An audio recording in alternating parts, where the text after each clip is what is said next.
Hello friends, welcome back to my channel. তোমরা সবাই কেমন আছো? আশা করছি ভালো আছো। আমিও ভালো আছি। তো দেখো, সকাল সকাল উঠে পড়েছি। কোথায় যাওয়ার জন্য বলো তো? মেলাতে। আর আমরা যে মেলাতেটাতে যাব, সেই মেলাটা কিন্তু দিনের বেলাতেই হয়, রাতের বেলাতে এই মেলাটা হয় না। আর কি প্রচণ্ড গরম পড়েছে সেটা তো তোমরা সবাই জানো। দিনের বেলাতে কোনো জায়গা যেতে হলে অসহ্য লাগে, কিন্তু কি করব, এই মেলাটা তো দিনের বেলাতেই হয়, রাতের বেলাতে তো হয় না। তাই সবাই মিলে সকাল সকাল উঠে পড়েছি। যত তাড়াতাড়ি যাব তত তাড়াতাড়ি ঘুরে আসতে পারবো, কারণ রান্না বান্নাও এসে করতে হবে। যদিও বা জামাইবাবু বলেছে তোমরা যাও, আমি রান্না করে রাখবো, তাও দেখবে মনে হবে যত তাড়াতাড়ি আসবো যে রান্না করতে পারবো। আর দেখো, আমরা তাড়াতাড়ি রেডি হয়ে যাচ্ছি, কারণ ওইদিকে টোটো এসে দাঁড়িয়ে থাকবে। টোটো এসে যদি দাঁড়িয়ে থাকে বিরক্ত করবে, তাই আমরা তাড়াতাড়ি রেডি হয়ে যাচ্ছি।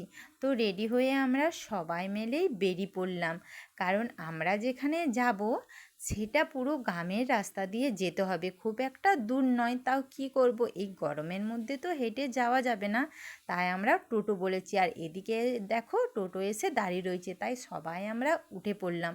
চলো তাহলে যাওয়া যাক। তোমরা যদি যেতে চাও তাহলে তাড়াতাড়ি চলে এসো।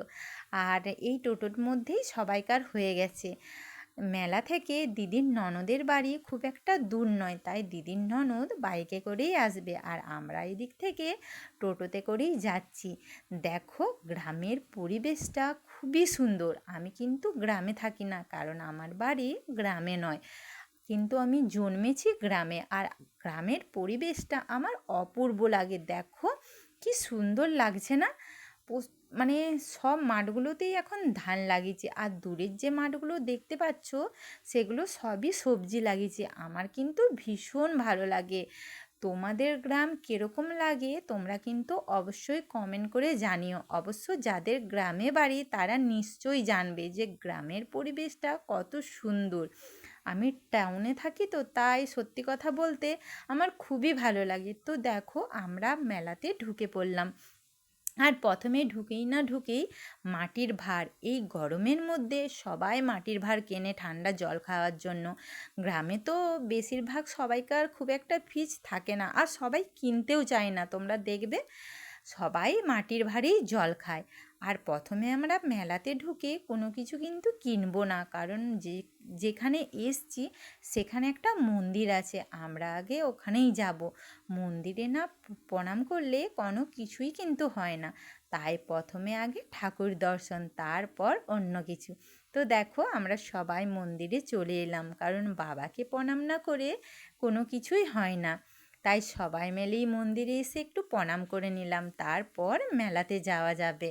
তো দেখো, আমরা প্রণাম করে বেরিয়ে পড়লাম। আর বেরোতে মানে কি বলবো, এগুলো কপালে দেওয়ার জন্য সবাই বিরক্ত করে। কপাল যদি খালি থাকে তখন দেখবে সব জায়গাতেই বিরক্ত করছে। তাই ভাবলাম যে এখানেই আমি নিয়ে নিই, কারণ একটুখানি যাবে আবার দেখবে বিরক্ত করবে। আর কপালটা যদি থাকে ভর্তি তাহলে দেখবে আর কেউ বিরক্ত করবে না। তাই ভাবলাম যে সবাই মিলে একটু এগুলো নিয়ে নিই। তো দেখো, আমরা এবার বেরিয়ে পড়লাম মেলা দেখতে। কিন্তু মেলা দেখার আগে এই গরমের মধ্যে আগে কি খেতে হয় বলো তো? ঠান্ডা। তাই আমরা সবাই মিলেই লস্যি নিয়ে নিলাম। আর ওদিক থেকে আমার দিদির ননদও চলে এসছে, তাই সবাই মিলে একসাথে আগে একটু ঠান্ডা খেয়ে নিলাম, তারপর মেলাতে ঘুরবো। আর সত্যি কথা বলতে এই গরমে রোদের মধ্যে মেলাতে বেশিক্ষণ ঘুরতে ভালো লাগে না। মেলা জিনিসটা দেখবে রাতের বেলাতেই ভালো, কিন্তু কি করব, ওই যে বললাম এই মেলাটা দিনের বেলাতেই হয়, রাতের বেলাতে হয় না। তো আমরা একটু মেলাটাই ঘুরে নিলাম।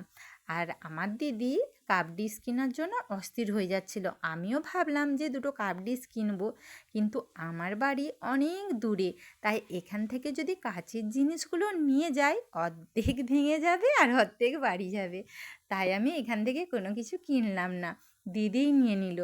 তো দেখো, আমি আবার আইসক্রিম খেয়ে নিলাম, কারণ এই গরমের মধ্যে সব থেকে মাথা ঠান্ডা রাখতে হবে, তাই সব সময় আমাদেরকে ঠান্ডা খেতে হবে।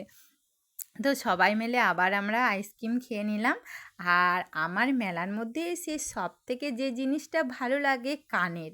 আমি কোনো কিছু কিনি বা না কিনি মেলার মধ্যে গেলেই কিন্তু আমি আগে কানের কিনি। আমার কানের দেখলে তোমরা অবাক হয়ে যাবে। কারণ আমি যেখানেই যাই নিজের জন্য কানের কিনি। তো চলো আমরা মেলা দেখা হয়ে গেছে আমাদের। আমরা বেরিয়ে পড়লাম। আবার দেখো আমার মেয়ে ঠান্ডা নিয়ে নিয়েছে। কারণ ওর মাথা কিছুতেই ঠান্ডা হচ্ছে না, তাই ও বারবার ঠান্ডা খেতে থাকছে। তো দেখো এদিকে টোটোও আমাদের চলে এসছে, তাই আমরা সবাই টোটোয় উঠে পড়লাম।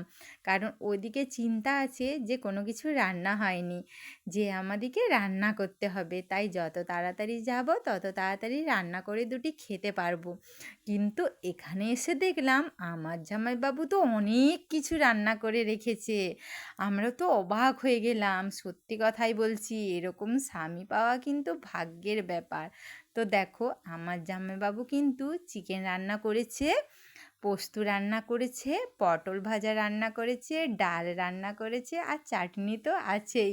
চিন্তা করতে পারছো এইটুকু টাইমের মধ্যে আমার জামাইবাবু কত কি রান্না করেছে।